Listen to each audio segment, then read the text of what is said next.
میرا یہ ماننا تھا کہ اسلام سچا ہے، اسلام صحیح ہے، مسلمان غلط ہے۔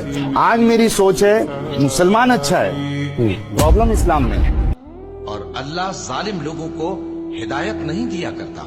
یہ چاہتے ہیں کہ اللہ کے چراغ کی روشنی کو اپنی پھونکوں سے بجھا دیں، حالانکہ اللہ اپنی روشنی کو پورا کر کے رہے گا، خواہ کافر ناخوش ہی ہو۔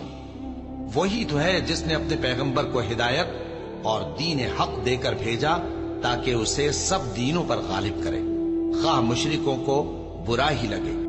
جو لوگ اللہ اور اس کے رسول کی مخالفت کرتے ہیں وہ اسی طرح ذلیل کیے جائیں گے جس طرح ان سے پہلے لوگ ذلیل کیے گئے تھے، اور ہم نے صاف صاف آیتیں نازل کر دی ہیں، اور جو نہیں مانتے ان کو ذلت کا عذاب ہوگا۔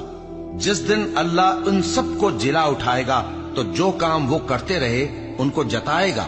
اللہ نے وہ سب کام لکھوا رکھے ہیں اور یہ ان کو بھول گئے ہیں، اور اللہ ہر چیز سے واقف ہے۔